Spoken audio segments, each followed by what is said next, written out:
안녕하십니까. 좋은 저녁입니다. 예도는 지금부터 미셸 푸코의 5번째 강좌를 시작하겠습니다. 주제는 푸코의 언표라고 하는 지식의 고고학에 나오는 멋진 개념이죠. 지식의 언표, 소제목은 지식의 고고학입니다, 여러분. 지식의 고고학은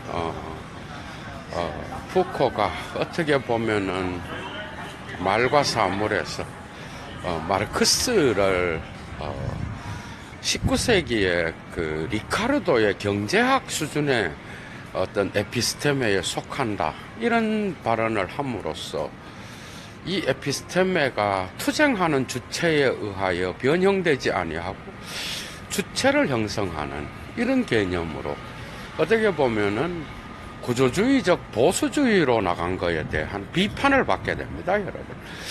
이해가 되죠. 쉽게 말하면 주체에 의해서, 주체의 투쟁에 의해서 변화되지 않는, 푸코는 마르크스를 알투세르로부터 배웠죠. 알투세르 역시도 이러한 주체의 소외 개념보다는 자본론을 통하여 이 주체를 극복하는 쪽으로 나가는데, 어쨌든 이런 푸코의 진단, 물론 푸코의 사유가 알투세르는 마르크스를 그렇게 위치시키지 않죠. 이 부분에 있어서 푸코는 상당한 오해를 받게 됩니다. 그래서 좌파 운동의 어떤 68 좌파 운동에서 아주 중요한 역할을 했던 그런 푸코의 사유가 잠시 사르트르의 공격에 의하여 좀 주춤하게 되고, 그죠. 마르크스를 그러한 에피스테메의 어떤 그 19세기의 리카르도의 수준에 위치시킨다고 하는 이런 것이 어떤 비판의 도화선이 돼서 약간의 오해를 받게 되죠. 이제 미셸 푸코는 이러한 니체의 구조주의 읽기를 버리고 이제는 권력이 어떻게 지식을 형성하는지, 이제는 주체를 비판하고 이 주체를 형성하는 권력을 이야기함으로써 이제는 니체의 계보학으로 완전히 선회하는 그 중간 지점에 놓여 있는 게 바로 l'archéologie du savoir라고 그 지식의 고고학이라고 번역되는 그 책입니다, 여러분. 이 책에서 미셸 푸코는 이제 아직은 권력과 지식, 그러니까 푸부와르 슬래시 사보와르라고 하는 지식, 그 다음에 권력과 지식의 연계론, 이 부분을 미셸 푸코는 아직 이야기하지 않습니다. 그러니까 이 지식의 고고학도 아직은 권력에까지 나가지는 않고 이젠 그전 준비 단계, 에피스테메를 버리고 이제 담론의 개념을 형성하는 이 계열에 있어요.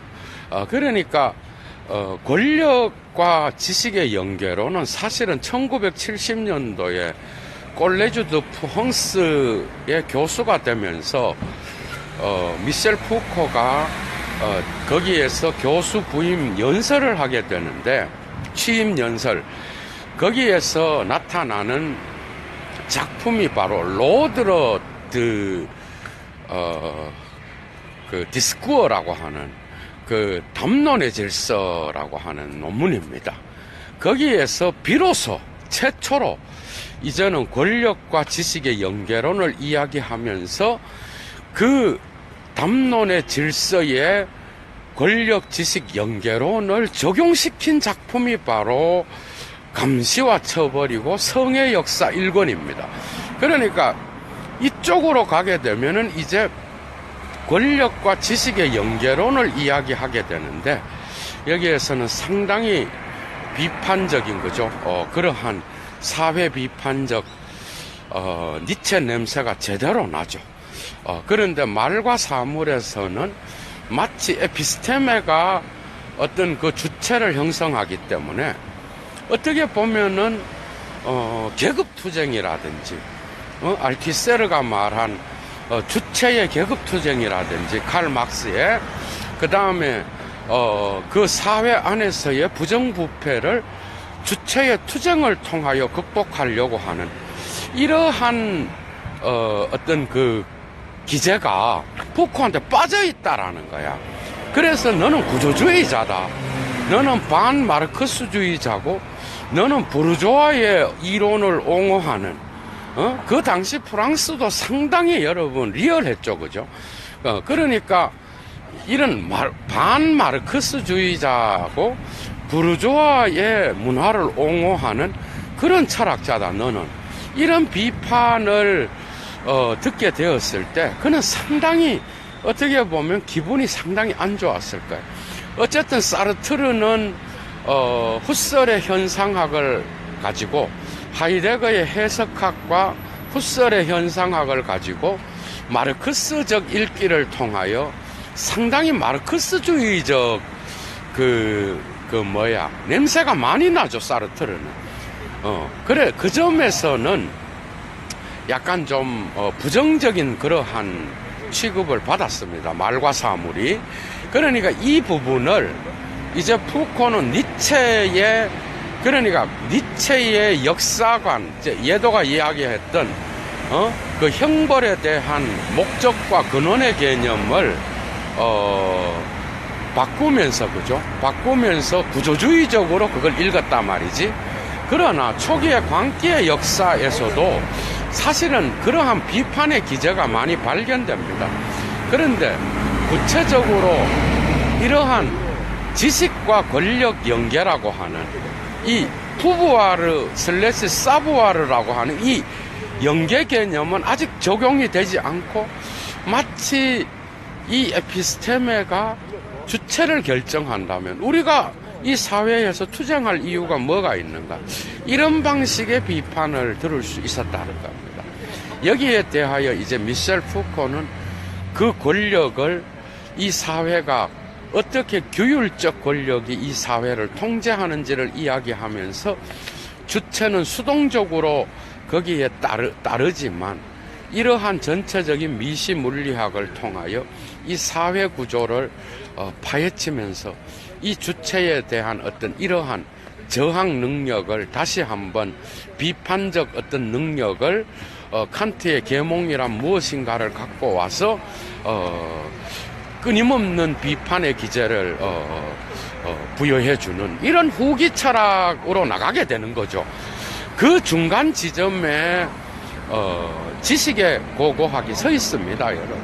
그러니까 지식의 고고학에는 아직 이러한 권력의 푸부아르에 의하여 지식이 형성되는 이 부분은 아직 나타나지 않고 있다라는 것. 그 부분을 여러분들이 분명하게 기억하시고, 어떻게 보면 말과 사물과 더불어서 고고학의 어떤 그러한 입장을 이야기하는 고고학 시대의 푸코라고 할 수 있습니다. 지식의 고고학 역시도 이 점에서 미셸 푸코는 그러나 말과 사물에서 사용했던 그 에피스테메의 개념을 이제 버리고 마침내 언표라고 번역된 에농세라 그럽니다. 불어로 에농세라고 하는 이 언표의 개념을 갖고 오면서 언표의 계열들은 영어의 시어리즈입니다. 그러니까 셀이라고 해, 불어로. 그러니까 이 계열을 이야기하면서 담론을 구성하는데, 이게 이제는 70년대 발표된 담론의 질서에서 상당히 많은 그러한 권력으로 나갈 수 있는 그런 기제를 마련하게 되는 겁니다, 여러분. 그러니까 이 푸코의 사유에 있어서 지식의 고고학은 어떻게 보면은 구조주의적 에피스테메의 그러한 구조의 개념에서 이제는 권력 지식 연계로 나가는 중간 지점에 있는 아주 중요한 작품으로 여러분들이 생각을 해야 됩니다. 그러나 푸코는 자기가 구조주의와 다르다는 것을 이미 말과 사물에서 이야기하고 있고, 그리고 또한 지식의 고고학 역시도 구조주의적 역사관이 아니라고 이야기를 합니다. 첫째, 구조주의의 구조는, 특정한 어떤 이러한 에피스테메의 다양한, 층과 다양한 분화를 설명하지 못한다. 두 번째는, 레비스토로스한테서 구조주의에서 구조는 하나의 체계입니다. 하나의 시스템이라고. 그러니까 하나의 시스템은 거부하는 거예요, 푸코가. 푸코는 이 시스템 개념, 이 구조의 체계라고 하는 이 개념을 거부하는 거예요. 그 하나의 체계가 아니라 다양한 체계들이 서로 분산하고 서로 전이하고 서로 침투하여서 또 다른 의미를 형성하게 한다라는 이러한 사건적 의미가 레비스트로스의 푸코의 에피스템의 개념 안에는 들어 있었다라는 거예요. 그 점에서 구조주의의 구조의 개념과는 자기의 철학에서 말하는 에피스테메의 개념은 다르다라고 이야기를 했죠. 이제 이 다름이 또한 지식의 고고학에서 기초가 되는 에농세, 음표의 개념에서도 나타납니다. 여러분, 참 포스트 모더니즘을 여러분들이 데리다든 뭐든 예도가 다 강조를 했지만은 락강도 그렇고 푸코도 똑같습니다. 소시를 모르면 아무것도 안 돼요. 음표의 개념도 상당히 어렵습니다, 여러분. 음표는 에농세인데, 불어로. 이거는 그냥 사전적으로 담화 사건 안에서 일어나는 대화의 상태에서 서로 의견을 주고받을 때 일어나는 말하다에서 나오는 명사입니다, 여러분. 그래서 이거를 처음에는 언설로 번역을 하다가 한국의 푸코 전문가들이 언설로 번역을 했어. 디스쿠어를, 그죠? 그런데 이 언설로 번역하다가 나중에는 담론으로 바뀝니다. 그러니까 언표는 담론을 구성하는 그러한 기호예요. 그런데 이 언표는 소시르의 이러한 기호랑 달라. 그 이유는 언표는 존재 사건과 만났을 때만 언표가 될 수 있어요. 그러니까 여러분들이 소시르 철학에서 생떼그마라고 하는 생따그마라고 하는 연사 개념이 있고, 그 다음에 파라디그마라고 하는 계사 개념이 있어. 계열적인 개념과 연사적인, 연속적으로 연결되어 있다라고 하는 횡적인 개념이 있어.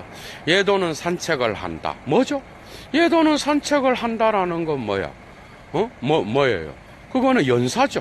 그런데 이 예도는 산책을 한다라고 할 때 의미가 생기려고 하면은 여러분들의 대가리 속에 이미 예도가 아닌 다른 일반인들의 고유명사가 있어야 되고, 그 다음에 너는 주어를 상징하는 그러한 전미어라는 걸 알아야 되고, 그 다음에 산책이라는 말 안에 또 다른 다양한 어떤 운동의 개념을 넣을 수 있어야 되고, 한다의 개념 안에는 안 한다의 어떤 그러한 이 부재한 기표, 뭐죠? 지금 예도가 설명했던 이런 다른 개사의 계열적 의미를 부재한 계열의 단어들이 그 단어들을 알고 있어야 예도는 산책을 한다라고 하는 생따그마가 이해된다는 거야. 그러니까 이 소시르의 그 연사적 개념, 연사적 계열 개념은 뭐예요? 파라디그마인 계열적 개념들을, 부재한 기표들을 전제할 때만 연사의 개념이 이해되는 겁니다. 그러니까 여러분들이 이미 한국어로서 예도가 산책을 한다 그럴 때 이 의미가 들어올라 그러면 한국어에서 부재한 여기에 주어, 수로, 동사에 집어넣을 수 있는 다른 계열적 부재한 계열적 단어들의 차이의 개념을, 체계를 이미 알고 있어야 된다라고. 맞죠? 음표는 이와 같은 겁니다. 그러니까 음표는 문장이 아니에요, 여러분. 예도는 산책을 한다, 문장. 맞죠? 그런데 음표가 되려고 그러면 부재한 기표들, 이 예도는 산책을 한다라고 하는 이 문장의 의미를 만들어주는 부재한 조건까지도 알고 있어야 되는 거예요.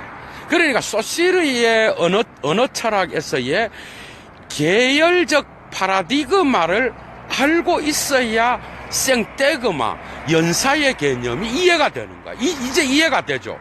그러니까 이런 연사의 개념을 여기에서 이제 푸코가 갖고 가서 문장은, 예도가 산책을 한다라는 이 문장은 부재한 기표들의 그러한 파라디그마를 알고 있어야 되는 거죠.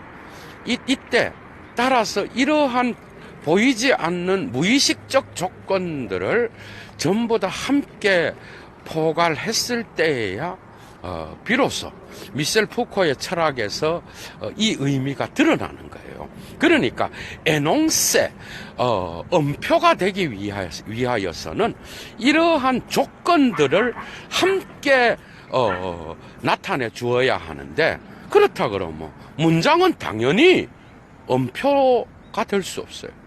명제도 음표가 될 수 없어요. 하나의 명제가 성립되기 위해서는 다양한 실험들이 있어야 되고 거기에 대한 조건이 있어야 되는 거죠. 그죠? 그렇다 그러면 대화도, 담화 체계도 음표가 될 수 없어요. 그 담론이 형성되기 위해서는 보이지 않는 그러한 어떤 그 담화의 의미 과정을 나타내주는 조건이 형성돼야 되는 거예요. 그러니까 의사소통적 합리성에서 말하는 이러한 하버마스의 그러한 의사소통적 체계조차도 음표랑은 거리가 멀어. 음표는 언제나 무의식적 구조까지, 예를 들어 소시르의 언어 철학에서 생떼그마를 가능하게 해주는 파라디그마가 함께 있어야 돼. 그게 바로 음표라는 거야. 그래서 이 음표는 그 독특한 푸코의 철학에서 정말 어려운 개념이에요, 여러분. 정신을 차려서 들어야 된다고. 이 개념은 대부분이 몰라요. 이 뜻을 몰라. 이 뜻을 알 수가 없어. 그런데 가장 쉽게 알 수 있는 거는 이러한 의미를 만들어내는, 시니피에를 만들어내는 조건까지 함께 들어갔을 때에 그것을 음표라고 말한다는 거야. 그러니까 특히 역사서술에서 니체는 우산을 잃어버렸다라고 하는 이 니체가 데리다가 비평했던 이 니체의 문체라고 하는 에프롱이라고 하는 책에서 언급하고 있잖아. 비평하잖아요. 그런데 나는 우산을 잃어버렸다가 음표가 안 될 수가 없어. 왜? 거기에는 그 의미를 확정할 수 있는 맥락이 있어야 되는 거야. 이해가 돼요? 보이지 않는 맥락이는 보이는 맥락이든 간에 맥락이 없잖아. 그런데 그게 음표가 될 수가 없는 거죠.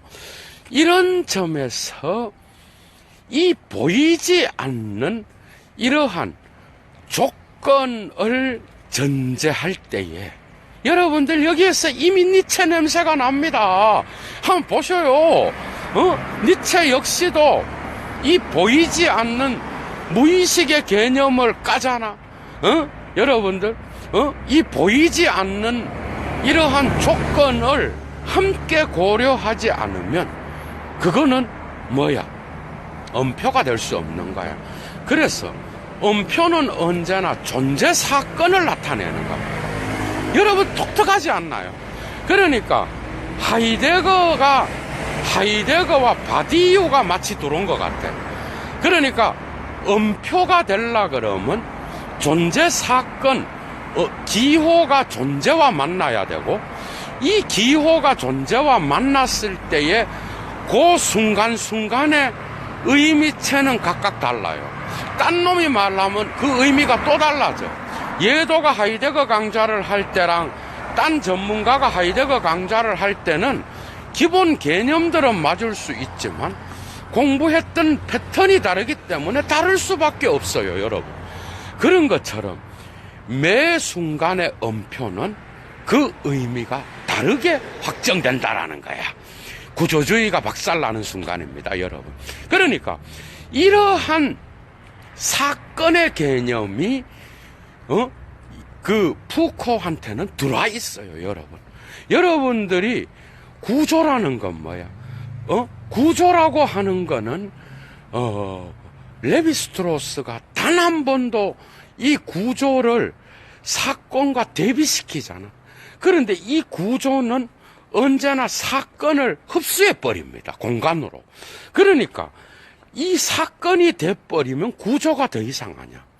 구조는 모든 공간의 힘으로 시간의 사건을 없애버리는 거예요. 그런데 그래서 폴 리게르가 이스라엘의 역사관을 갖고 와서 사건 개념으로 공간을 깨버리는 거야, 신화의 공간을. 그러니까 이런 방식으로 에농세의 개념 안에도, 미셸 푸코의 에농세의 개념 안에도, 이러한 엄표의 개념 안에도 존재 사건이 함께 들어있는 거야. 이제는 미셸 푸코는 후기 구조주의자로 인정을 받게 되는 거예요, 이 점에서. 그러니까 그러나 미셸 푸코는 다 거부합니다. 자기는 후기 구조주의자도 아니고 구조주의자도 아니고 뭐 이래 얘기한다고. 그런데 전문가들이 볼 때는 그건 지 얘기죠. 그건 지 얘기인데 뭔가 다른 점이 있어요.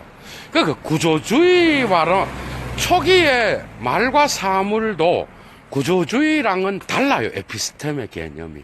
그러나 결국 그 에피스템에는 공시적 관점에서 나타낸 거예요.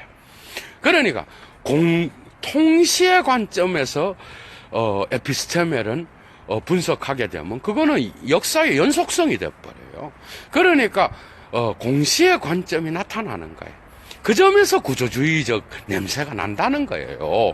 이 점은 푸코도 거부할 수 없습니다. 그러니까 전문가들은 그런 식으로 보는 거예요.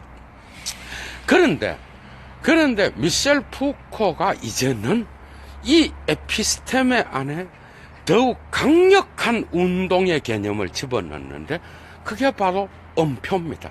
그러니까 엄표는 움직이는 거고, 그리고 그것이 존재 사건과 만나서 끊임없이 또 다른 의미를 만들어내고, 그 의미는 결코 그 기호의 그냥 소시르의 그냥 그 기표나 기의의 개념과도 달라요. 그 두 개의 개념이 합쳐져서 사건으로 나타날 때에만 엄표가 가능한 거야, 여러분. 이제 이해가 되죠. 그래서 엄표는 담화도 아니고 문장도 아니고 명제도 아니야. 그런데 엄표는 이 모든 것들이 되기 위해서는 거기에 어떤 이것들의 참과 거짓을 만들어내줄 수 있는, 그리고 담화의 진리와 거짓을 확정할 수 있고 어느 정도, 그 다음에 문장의 의미가 드러날 수 있는 보이지 않는 조건과 배경을 함께 고려해야 되는 거야. 그게 바로 엄표입니다, 여러분.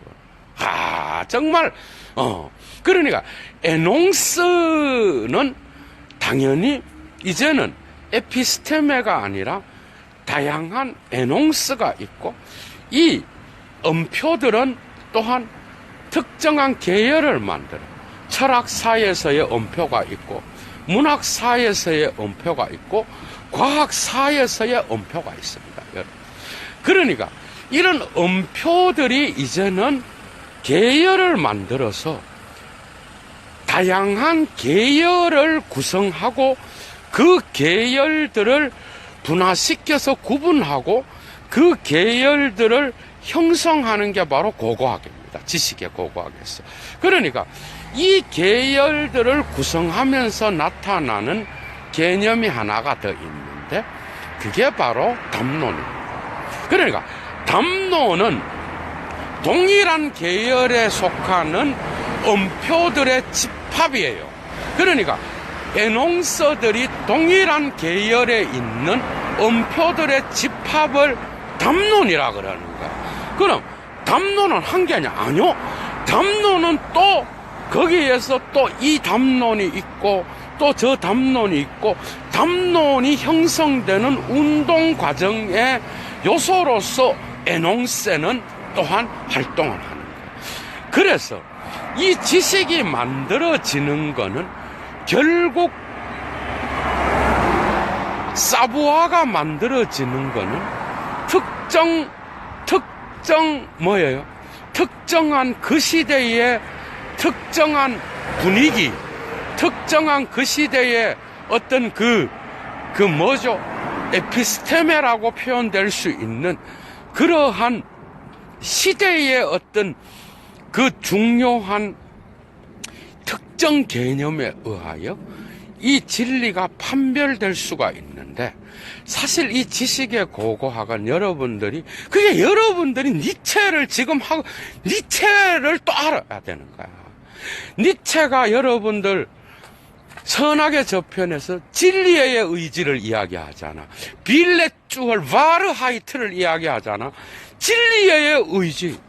그 진리의 의지는 철학자들이 갖고 있는 환상이다.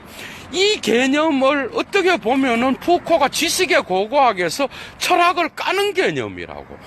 그래서 이 진리의 의지는 왜 비진리는 안 되는가? 이래 이야기하잖아요. 니네들의 욕구는 감추고 진리의 의지를 은폐하고 그 의지 안에 욕망을 은폐하고 니네들은 비진리를 추구하는 새끼들이 맨날 진리를 이야기하는데 거기서 비진리를 해체해버리잖아요. 예도의 선악의 저편 강좌 들어보셔요. 1차 자료 강좌. 1차 자료가 그래서 중요한 거예요. 이거를 불어로 볼롱테드 사부아르 뭐예요? 볼롱테드 베리떼 뭐야? 진리의 의지. 또 뭐야? 지식의 의지로 바꾼다고.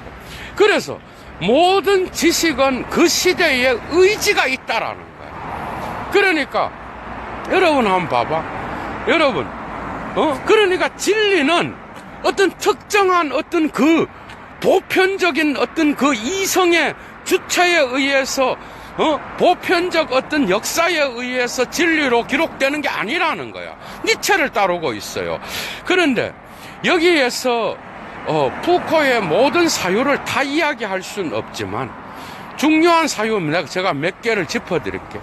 푸코는 아날학파의 장기 지속 개념을 따라갑니다. 아날학파는 역사학파죠.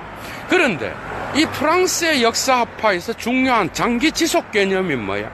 이것은 여러분들 프랑스 혁명이 일어났다 그럽시다. 그럼 프랑스 혁명의 원인이 뭐냐를 우리가 이야기해 봅시다. 그러면 그 원인은 계몽주의가 계몽되면서 사람들이 깨어나서 그렇다. 또 다른 또 역사가들은 또 뭐죠? 그 시대에 흉년이 계속돼서 그렇다. 인구 밀도가 어떻게 잘못돼 갖고 거기에 대한 어떤 사회학적 변수에 의해서 그런 게 일어나서 그렇다. 그 다음에 또 특정 사건이 일어나. 그런데 역사 속에서 특정 사건이 일어날 때 그 특정 사건 안에는 장기 지속의 개념이 있다는 거예요. 그거는 특정한 흉년과 풍년 맞죠? 흉년과 풍년은 역사 서술에 매우 중요한 거예요. 그 다음에 인구 통계가 있죠. 그 다음에 원인과 결과를 나타낼 때 그 원인을 분석할 수 있는 도표들이 있죠. 그리고 다양한 거기에서 장기 지속이라는 거는 역사의 통일성을 이야기하는 게 아니라 아날학파한테서는 어떤 역사를 바꿀 수 있었던 그 특정한 중단의 사건을 이야기하는 거라고. 앵테립시옹이라 그러죠. 영어의 인터럽션입니다. 역사를 중단시킨, 프랑스 혁명은 역사를 중단시킨 사건이잖아요. 얘도가 쉽게 이야기를 하자 그러면.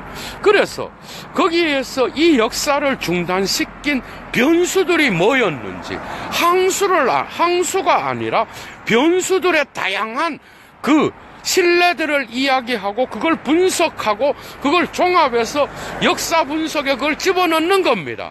이럴 때에 이러한 역사를 통전적, 전체적, 그 다음에 보편적으로 서술했던 그런 역사관이 뒤집어지게 되는 거죠. 그래서 장기 지속 개념은 이 지속을 가능하게 했던 건, 역사에 이런 것들을 가능하게 했던 거는 바로 그 역사 안에서 프랑스 혁명과 같이 그러한 혁명적 어떤 그 역사를 중단시킬 수 있는 그러한 아주 대사건들이 있었다. 이것이 바로 역사를 바꾸는, 방향을 바꾸는 그러한 특정한 지점이다. 그것이 바로 장기 지속의 개념을 만들어낼 수 있었던 특정한 역사에서의 단절에서의 어떤 그러한 분화요, 그것을 계기로 역사는 또 다른 방향으로 나갔다. 이런 거라고. 이런 장기 지속 개념이에요.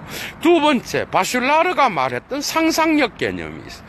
바슐라르는 과학 철학자인데, 프랑스의 이거는 제가 볼 때는 니체와 하이데거 영향이 상당히 큽니다, 여러분. 모든 자료는 해석된 거라는 거야. 모든 자료는 해석된 거고, 자료를 해석하는 거는 바로 개념이라는 거야. 원래의 자료를 해석한 것이 개념이요.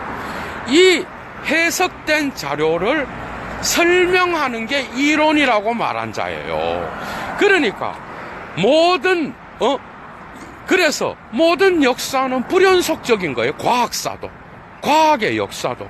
그 다음에 미셸 푸코의 박사학위 논문을 승인했을 때에 학위 논문을 이끌었던 깡길렘이라고 하는 또 철학자가 있습니다.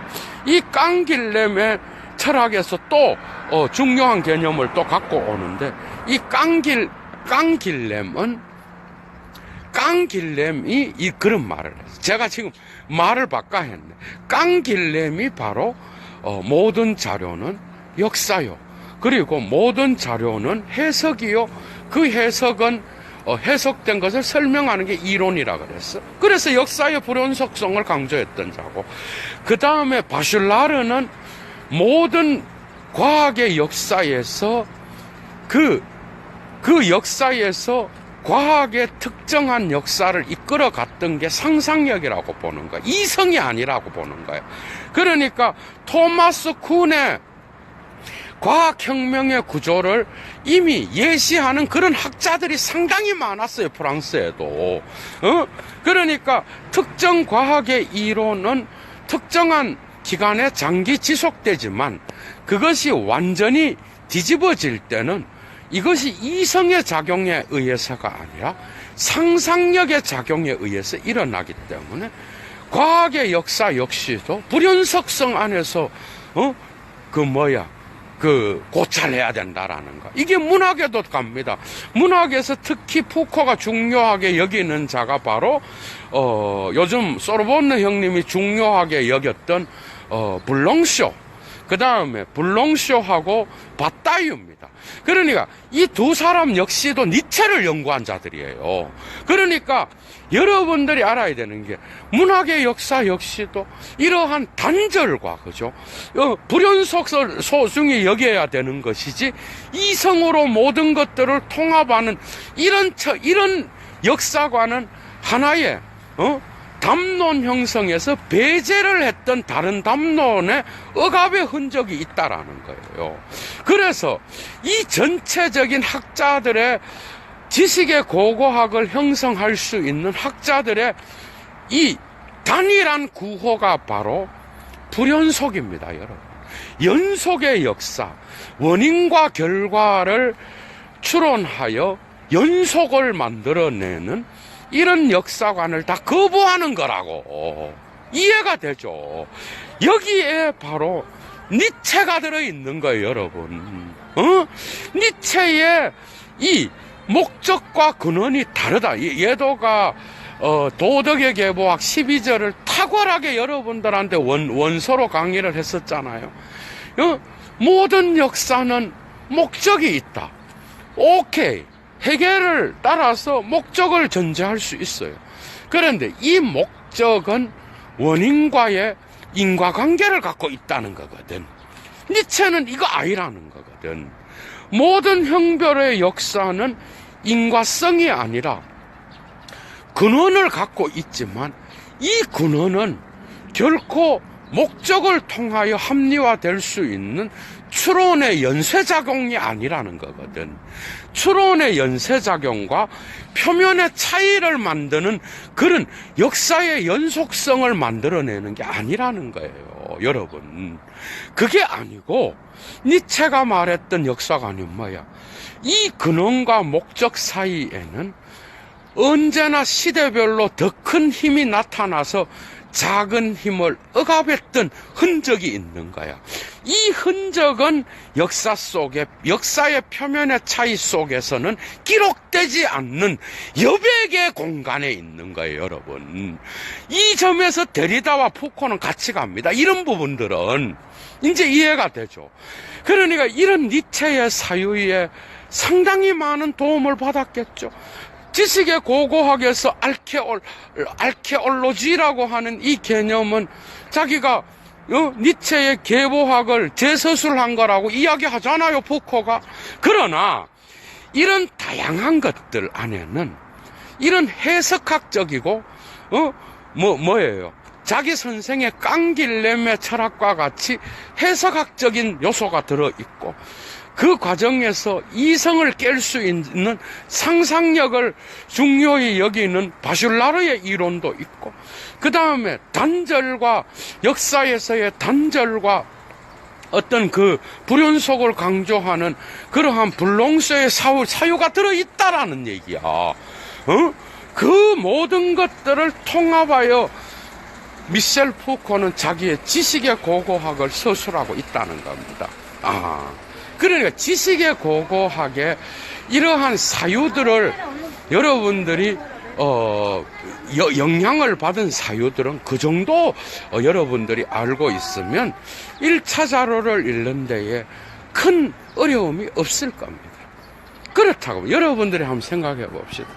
사부아르, 지식은 어떻게 생깁니까?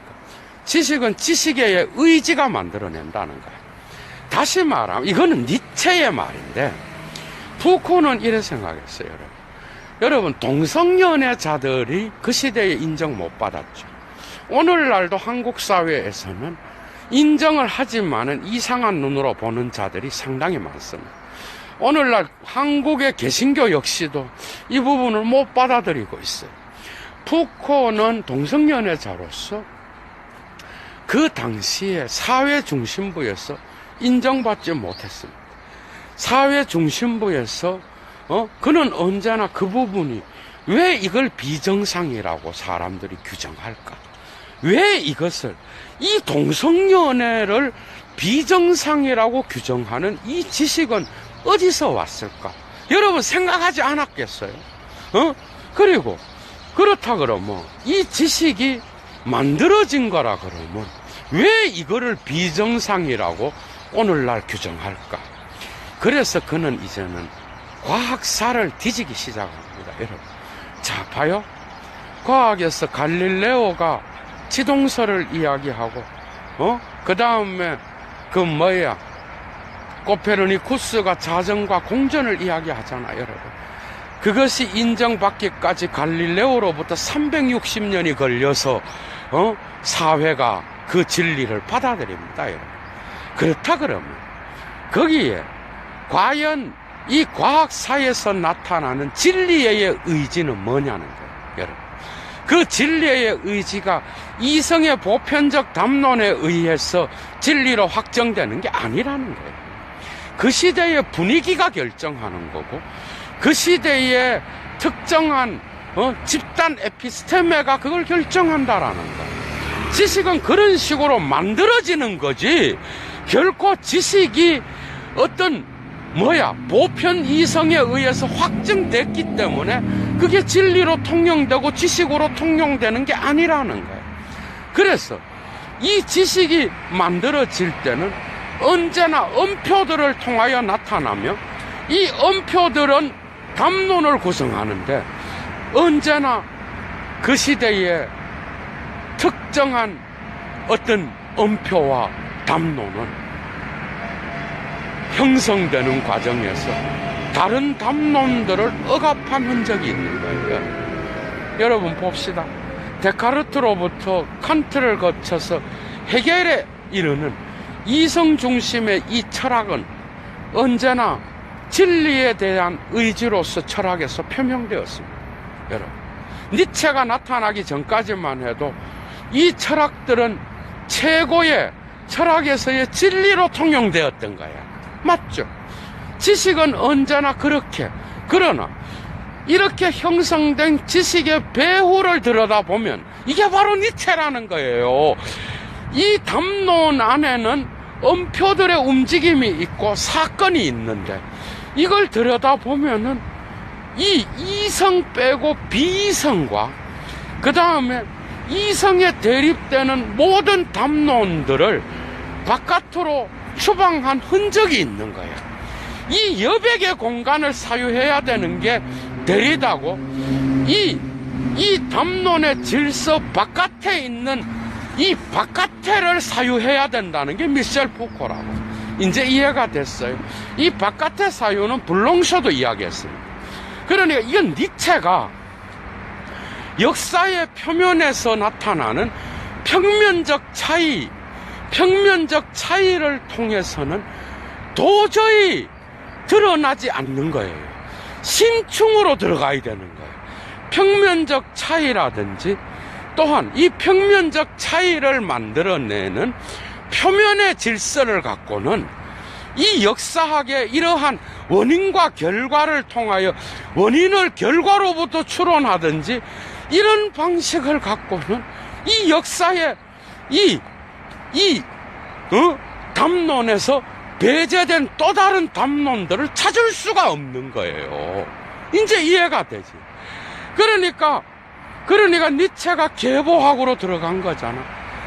계보학으로 들어갔는데 이 니체의 철학을, 이 소중한 계보학을 또 다른 전문가들이 이 계보학을 오해해서 원인을 찾는 그런 학문, 이지랄애가 또 원인과 결과로 니체의 이 중요한 탈중심화의 철학을 그런 방식으로 휴머니즘 쪽으로 읽었던 새끼들이 있다는 거야.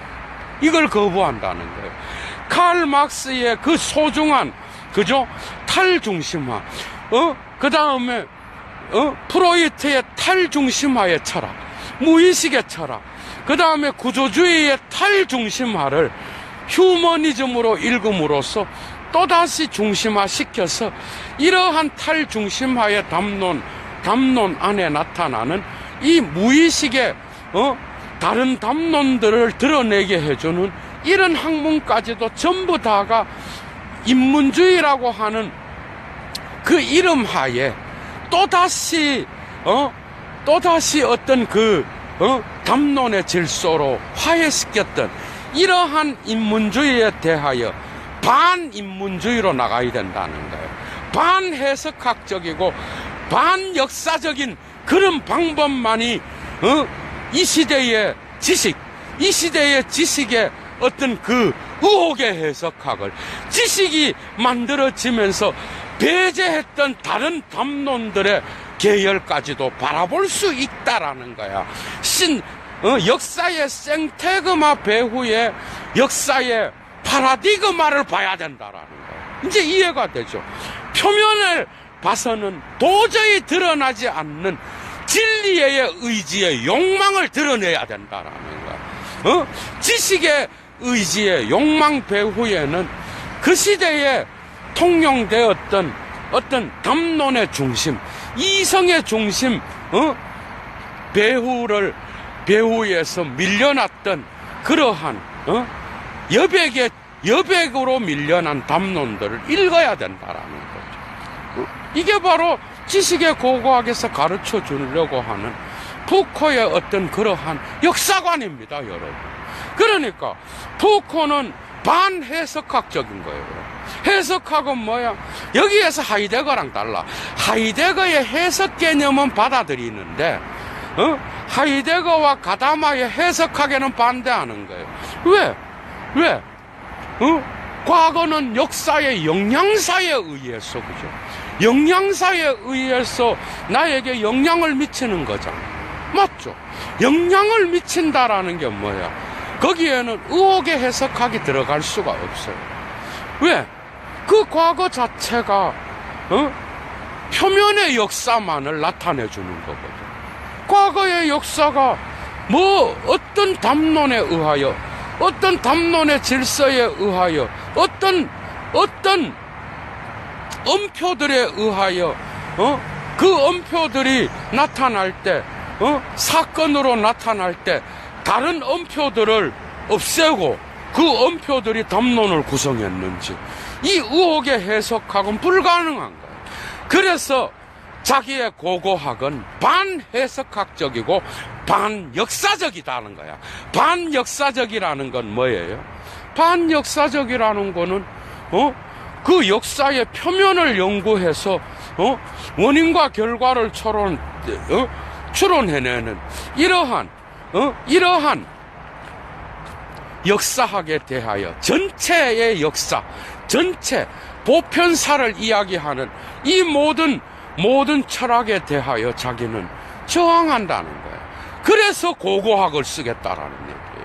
그래서 고고학은 이 담론이 어떻게 구성되었는지, 엄표들이 사건을 통하여 나타나게 된 역사적 과정을 밝히겠다는 거예요. 그 역사적 과정 안에서 이 사건으로 드러난 원초의 지점으로 들어가서 그 원초의 지점에서 어떤 것들이 억압되고 어떤 것들이 이 분류표에 나타난 표식 안에 들어오지 못했는지, 왜 이 도표가 중요한지, 이 도표가 만들어진 과정이 왜 이거를 이렇게 소중하게 만들었는지 이해가 되죠. 그걸 밝히면서 이 도표 안에 드러나 있지 않는, 보이지 않는 도표의 여백을 보겠다라는 거야. 지식의 고고학의 의도는 그런 겁니다, 여러분. 그래서 그는 그렇게 말합니다. 명백하게 이야기해요. 그러니까 지식의 고고학에서 나의 목표는, 엄표들을 나타내는 나의 목표는 어떤 표면의 차이를 만들어낸다든지, 그 다음에 이 표면의 차이를 통하여 추론의 연쇄를 만들어내서 그것으로부터 역사의 연속성을 이야기하는 모든 것들을 거부할 것이다. 나의 엄표는, 내가 말하는 에농세는 그런 것들이 아니라 바로 분산의 체계를 드러내는 것이다. 시스템 디페르시옹이라고 하는, 디페르시옹, 분산, 영어의 디스페르시옹, 영어의 디스펄션이라 그러죠. 분산의 체계를 드러내는 것. 이게 바로 내가 말하려고 하는 고고학의 목적이라 그러거든. 여러분, 분산의 체계가 뭡니까? 어떻게 하여서 이 체계가 안정을 얻기 위하여 어떤 것들을 배제시켰는지, 그 배제의 운동을 역으로 보기 위해서는 이 특정한 역사가의 담론 안에 나타나는 에농세가 있을 거 아니야? 그 엄표들의 움직임을 역으로 보겠다는 거예요. 그래서 이 엄표들이 움직였던 그 운동의 지점에서, 그죠? 또 다른 역의 힘을 나타내려고 그러면 그 체계가 어떤 방식으로 분산되는지가 나타날 거 아니야. 그래서 데리다의 여러분, 디세미나시옹을 연상시키는 분산 여러분, 디스페르시옹, 디스펄션, 의미가 분산되는 그 체계를 드러내는 것. 그게 바로 자기의 지식의 고고학의 역사. 그러니까 모든 과학사에서, 모든 문학사에서, 모든 철학사에서 나타나는 그 모든 개념들, 철학사, 역사에서 이 모든 철학사, 문학사, 과학사, 이 모든 것에서 나타나는 역사의 개념은 선험적인 장으로서, 인식의 장으로서만 그치는 게 아니라, 이게 바로 에피스테메죠. 그게 아니라 그런 것들이 구성되었을 때 어느 지점에서 이 역사가 단절되었는지, 어느 지점에서 단절을 통하여 앵테리시옹을 통하여, 이 단절을 통하여 불연속성이 생기겠죠. 어느 지점에서 균열이 일어났는지. 그래서 이 불연속성이 일어난 원인과 결과를 다시 추적하겠다는 거야.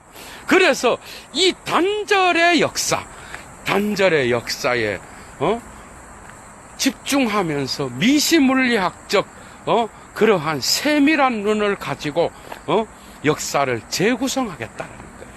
이게 바로 지식의 고고학입니다, 여러분. 그러니까 서술된 역사의 표면 배후에 숨어 있는 단절의 역사, 불연속성의 지점을 찾아 들어가서 거기에서 담론의 질서에서 어느 지점에서 그 담론의 질서가 구성될 때 그 질서를 유지하기 위하여 희생된 또 다른 보이지 않는 그러한 질서를 보겠다라는 이야기예요. 이해가 되죠? 그래서 담론은 결국 권력이 만들어낸다라고 1970년도에 이야기할 수 있었던 겁니다, 여러분. 그 부분은 예도가 내일, 그죠? 내일, 푸코의 담론, 아니면 푸코의 권력이라는, 제목으로 따로 강좌를 또 담론의 질서라고 하는, 꼴레주 드 프랑스, 교수 취임 연설로 만들어냈던 그 책을 예도가, 또 분석하겠습니다. 그러니까 오늘은 그러한, 권력이 그런 것들을 만들어내는, 그래서 담론은 거죠. 권력이 그런 것들을 만들어낸다라고 하는 이런 말을 하기 전에 모든 준비 과정을 끝낸 게 바로 지식의 고고학입니다. 그래서 담론은 스스로 역사 속에 자기 스스로를 유지하기 위하여 주체가 그걸 만드는 게 아니라는 거예요. 오히려 이 담론이 구성될 때 엄표들이 나타나며, 이 엄표들이 나타날 때는 언제나 자기 스스로를 그 시대에 유지하기 위하여 억압과 배제와 선택의 역사가 있었다는 거예요. 참 기가 막히죠. 이 선택, 특정 권력에 의한 선택이 있었고, 그러니까 데카르트, 칸트, 헤겔을 이어주는 철학에서는 이성이 중요하다라는 선택이 있었다는 겁니다. 그러면서 감성이라든지 상상력이라든지 다른 중요했던 그런 담론들, 그래서 주체가 주인이 돼서 연속성의 주체가 형성이 돼야 역사는 연속성으로 만들어지는 거거든요. 맞죠? 주체는 통합하는 능력이 있잖아요. 주체의 개념은 통합하고 이성은 분리 통합 함으로써, 그죠? 역사의 연속성을 만들어내며, 이것이 바로 계몽의 역사의 보편적 진보라고 이야기할 수 있었던 이런 철학을 가능하게 했던 것은 바로 그 시대에 특정한 어떤 그 엄표들이, 그죠? 엄표들이 나타날 때에 이성에 대하여 호의적인 그러한 엄표들이 만들어졌다는 것. 그것이 바로 철학사를 구성했고, 그 철학사를 구성했던 그 배후에는 불연속성이 있었다라는 것. 그 불연속성의 지점을 역으로 차고 들어갔을 때 결국은 그 시대의 담론은, 그 시대의 특전 엄표들이 바로 주체의 힘입니다, 여러분. 권력이라고요. 나중에는 이 권력이, 그 시대의 권력이 이성이 중요하다라고 이야기했고, 그것이 과학의 역사든 맞잖아요, 여러분. 코페르니쿠스나 갈릴레오가 지동설을 이야기를 할 때 지구가 자전 공전을 하고 지구 중심적인 게 아니라 태양 중심적인 걸 이야기할 때, 그 진리가 받아들여지기 위해서는 얼마나 많은 시간이 필요했느냐 말이야. 그러니까 뭐야? 지식을 구성하는 지식의 의지가 있다라는 거야. 이 의지는 언제나 권력이고 교회의 권력이고 교회의 해석학의 힘이었다라는 이야기야. 이해가 돼요, 이제? 그러니까 지식조차도 진리의 의지를 은폐하고 있다라는 거야, 모든 것은. 이 니체의 선악의 저편의 교훈이 미셸 푸코의 지식의 고고하게 고스란히 나타나 있어요, 여러분. 이해가 돼? 이 점에서 니체의 철학이 약해서 푸코를 푸코 안에서 읽는 자들이 얼마나 많습니까? 푸코를 푸코 안에서 읽으니 그게 보이냐고. 그게 보여요? 보이지 않는 거죠. 그러니까 볼롱테드 사부아르라고 하는 지식의 의지는 그러한 시대의 어떤 보이지 않는 집단적인 힘에 의하여, 그죠? 구성된 거죠. 만들어진 거라는 거야. 그것이 인정되기 위하여 얼마나 오랜 시간이 필요로 했단 말이에요. 이 이성 중심의 철학이 무너지기 위하여서는 얼마나 많은 또 다른 니체와 같은 그런 사상가들의 고발과 그런 엄표들이 구성된 질서를, 그죠, 파헤칠 수 있는 그런 철학자가 또 필요로 했다라는 거죠. 그래서 오늘날의 역사는 불연속성의 관점에서 봐야 되고, 그 불연속성 안에는 언제나, 그죠, 담론이 형성되었던 그 지점, 보이지 않는 심층, 역사의 연쇄를 깨부수고 추론의 연쇄와 표면의 차이로 끝나지 않는 심층 깊이의 담론 구성에 어떤 그러한 힘이 있다라는 거, 여러분. 그게 바로 고고학입니다. 그것이고 주체 없는 그러한 담론, 여러분. 주체가 없는 담론, 그 다음에 주체가 없는 엄표들의 집합, 이런 것들에 의하여 지식이 구성됐고, 그 구성된 이후에는 결국은 주체를 형성하는 그러한 강력한 힘으로서 나타났다라는 것. 이것이 바로 지식의 고고학의 교훈이었습니다, 여러분. 정말 할 얘기가 많지만 오늘 강좌도 여기서 마치겠습니다. 좋은 저녁 되시고요. 예도는 내일 6번째 니체 푸코의 6번째 푸코의 담론 또 다른 제목으로 만나 뵙겠습니다. 좋은 하루 되십시오. 추스.